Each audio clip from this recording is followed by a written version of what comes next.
It's been 6 weeks since the last patch day and Datamined for Marvel Snap. Even I needed to be reminded of what's coming up next, what do we already know, and so I put together this refresher course for us for our pre-patch day video. Each card here we're going to talk about for about a minute long, just to give you a quick refresh on what it is we already have and expecting to see, and what kind of future stuff we're going to be looking forward to in tomorrow's patch. Special thanks to Snap.fan for doing all the data mining for us. Great site, great resource for when you're looking for the future of Marvel Snap. Any information that we have about what's coming up soon, we're going to find there. So be sure to check them out tomorrow when we get the patch so we can see all the latest information. First off, let's talk about the two new keywords that have been data mined already. So the first one is boost. Boosts are permanent increases to a card's power. Ongoing bonuses don't count. So boost abilities are going to be the things like, classic example would be like Ironheart, where it just says, on reveal, give +2 power to 3 different cards. Now it's going to boost +2 power to those cards. It's not the kind of things that are like, let's say Blue Marvel, where it just gives out +1 power like on ongoing. That's not what boost is going to be. We're going to see this in a few different cards in the June season. And then the other keyword we have here is movable. So movable is just going to simply replace the text of, you can move this once, or like you can move this card, right? So think of like Nightcrawler, Vision, Jeff the Baby Landshark, any cards that can just move on their own. They're the kind of cards that are going to now say movable. Our first card is Jeff the Baby Dolphin. This is the season pass card for June. It's a 2/2 boost +1 each card you reveal here, movable once. So this card uses both of the new keywords that we were just talking about. Basically, the idea of it is that you have it in a lane, and then any card that you reveal there or you play there from your hand will get +1 power on it. And then you can move Jeff away later. If you remember cards or metas that had stuff like Angela and Athena, like those kind of decks, stuff where you would just play cards in one location to power up a card and then you'd want to move it away. We used to call those Silky Smooth decks. That's the kind of style of card that Jeff the Baby Dolphin is going to be. So if those cards or deck is going to be good, it's definitely the kind of thing that Jeff is going to be needed for. Next up is Venus. Venus is going to be the super premium pass card, as well as being in the seasonal Series 5 packs. She's a 3/3 with when your cards in play are boosted, they get an extra +1. So what she's going to be doing is just going to be sitting on the board in any location, and then whenever any of your cards gain permanent power, they get an extra +1. So if we're thinking of the card we just talked about with Jeff the Baby Dolphin, whenever you play a card in Jeff's location, it gets +1 power. It's now going to get +2. There are other ways that we can use this. Stuff like Storm is the most recent of these cards that I can think of. Any cards in the location of Storm are going to get an extra +1 power when her objective goes off. Same with like Wolverine, Horseman of War, those kind of cards. Think of stuff like Maverick or Stick. Anything that's going to be giving extra power is now going to give an additional 1. I'm not too sure how good this is going to be. A lot of times increases of just 1 are not really enough to move the needle. We really want to be trying and doubling up things in this game as opposed to just giving small incremental value. But it's possible that she breaks through, and if that's the case, if you're going to be playing a bunch of cards that boost other cards, you might be interested in Venus. Our first Series 5 release of June is Monstro.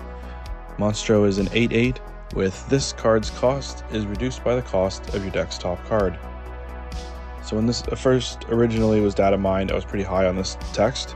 Like, I like the ability that you can just have some free information on the top of your deck without ever having to actually play Monstro, right?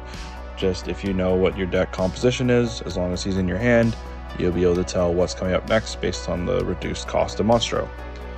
I also thought it'd be pretty nice to have a reduced cost of like something as big as an 8 power.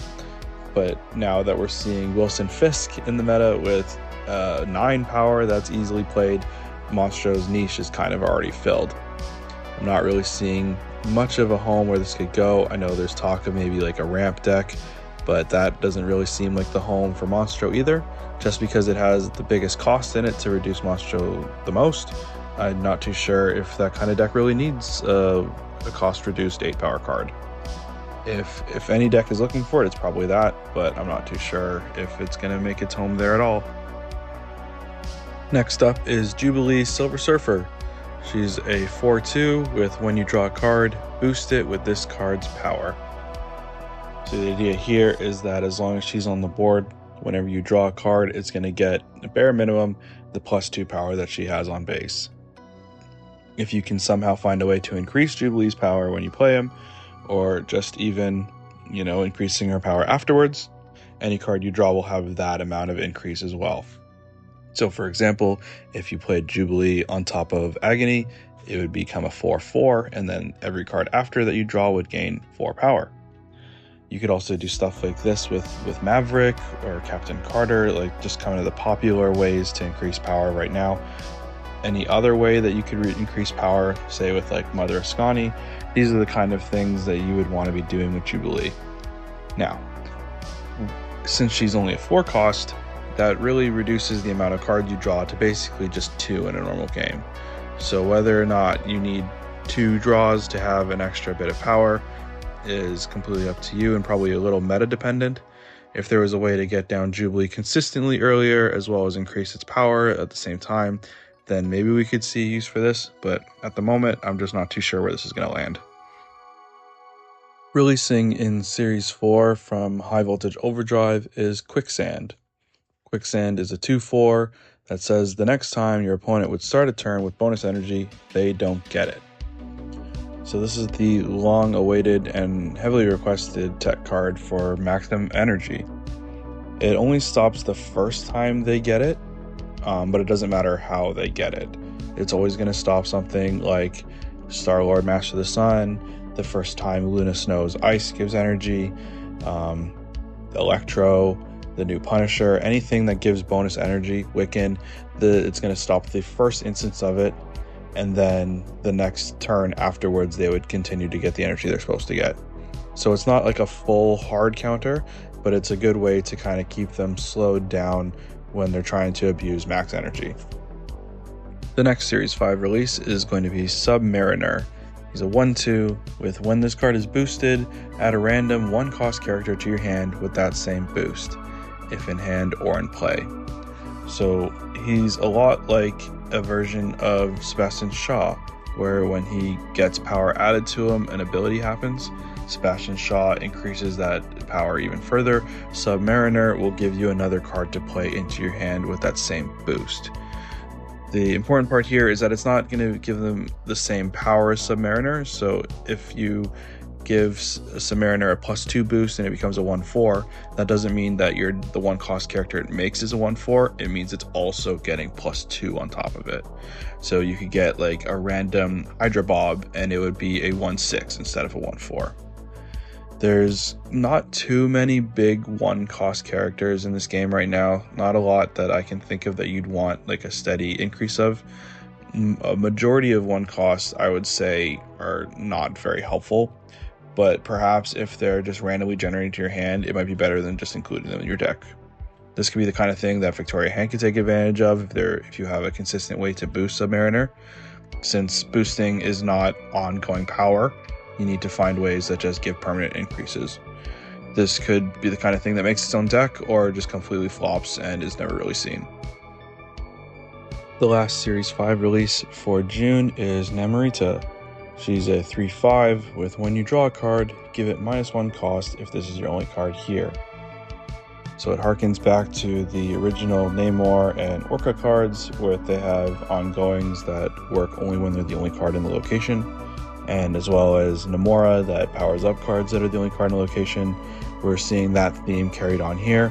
This time though, it's when you draw a card, give it -1 cost, which I think is actually really good, especially on a 3/5 body. This means you can get this out early, it creates a good presence on the board, and it just makes everything you draw that much cheaper. I think this one's going to find room in whatever kind of mid-range deck is the flavor of the month. We're going to see Namorita in a lot of them. Releasing at Series 4 in Grand Arena is going to be Triton. Triton is a 3/4 with on reveal boost +3 the last character played by each player last turn. The main reason that people are excited for this, myself included, is to be a tech card for against Cerebro decks.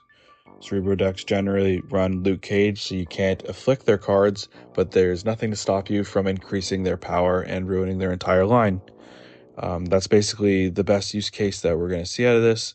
I think there's also some talk about maybe using this as another way to increase your Maverick or Stick, just like ways that you can kind of pass along that power, your Captain Carter, that sort of stuff. If you can use the +3 in a multiplicative way better than your opponent can, then it doesn't really matter if you give them 3 power. All in all, for a Series 4 card, definitely a pretty good release and worth picking up. This brings us into the next season in July. So a couple cards here don't have card art, but including our season pass card here, Spider-Man Brand New Day. Spider-Man is a 1/2 with movable twice. After this moves, give one of your other cards at the new location +1 power, even unrevealed ones. So movable twice is really nice. It means you can share that buff multiple times. You can get him in and out of locations that you need to. It's kind of nice when paired up with that Jeff card that we talked about earlier. That's going to be able to enable a style of deck where you're playing multiple small things but increasing their power and keeping them out of a full location. You won't be able to get yourself clogged, you won't be clogging yourself up, but you'll be able to commit to locations early while spreading out power and moving them around later. I'm very interested to see where this goes because I think it's a pretty good card, especially when you consider that I haven't even mentioned the buffing part of Spider-Man. I've only been focused on the moving part. So that extra +1 on unrevealed cards is pretty cool. You can do some tricky things with Brood that way, but I don't know what deck would want both of them together. All in all, very excited to see what happens with Spider-Man. Our super premium pass card for July is Mary Jane. She's a 3/3 with end of turn, boost each of your cards that move this turn with +1 power. Immediately what comes to mind is comparing this to Hydra Stomper. Hydra Stomper also being a 3/3, but instead it being an ongoing that gets +1 for each time something moves. There's a lot of very clear upside to that and opposed to Mary Jane, but Mary Jane does have a few niches with something like Invisible Woman First Steps. If you can find a way to copy that ability a bunch of times, then Mary Jane's going to be giving out multiple +1s all across your board, right? Especially since when it gives it to things that move. Moving generally helps you get into locations that you otherwise couldn't, maybe sneak some wins that way. I can see her having some kind of small incremental value, but I'm not too sure if she's going to be a mainstay in the metagame. Tarantula is the first Series 5 release for the July Spider-Man season. He's a 2/1 with end of turn. If you have the highest power card, boost this and 2 cards in hand with +1 power. So similar to how Wilson Fisk is asking for you to have the highest cost card in play, if you have that condition fulfilled for Tarantula, you're going to be giving himself and 2 cards in your hand +1 power. Pretty simple. It's going to be a nice way to increase the power of the cards before you can play them. Hand buff strategies, in my opinion, haven't really taken off quite yet. The closest that we've seen to this is stuff that abuses kind of Mother Ascani and Storm, Horsemen of Famine. Those are probably the best ones that at the moment, and Tarantula kind of comes up pretty weak in compared to that. Our next Series 5 card is Boomerang, also a 2/1, but this one says, when this returns to your hand, randomly steal 4 power from cards in your opponent's hand. And it also has activate, return this to your hand. So this one I'm pretty high on. I'm kind of excited. This is really exciting text, right? So just by itself, anytime it returns to your hand, it's going to go up in +4. That is before we even think about what the reduced power is going to do on your opponent, right? It's going to keep them from playing certain cards. When they do play them, they're going to be less value for them. It's pretty great from just that standpoint. He can also bounce himself to your hand, so you're always going to be at least like a 2-5, potentially a 2-9 if they play out that power that's been reduced. This is before we kind of pair him up with cards like Beast or Toxin, things that will bounce himself to your hand, right? You can get this guy pretty big. The only issue is the cost of 2. Every time you need to replay him again, it's taking up quite a bit of real estate in your energy bank. If there was a way that we could make him a lot cheaper, maybe somehow make him 1 cost, then I would be really worried about this kind of card.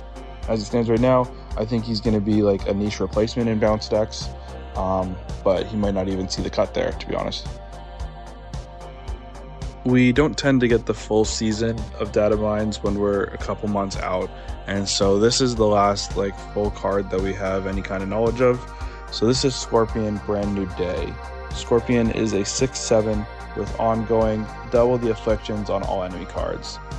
So it looks like they've designed him to be the kind of the big boss of affliction decks. You're going to be spending your whole game plan doing multiple afflictions across the board, stuff like Hazmat, stuff like Lady Bullseye, and then the idea will be you finish up by playing Scorpion and then everything is doubled.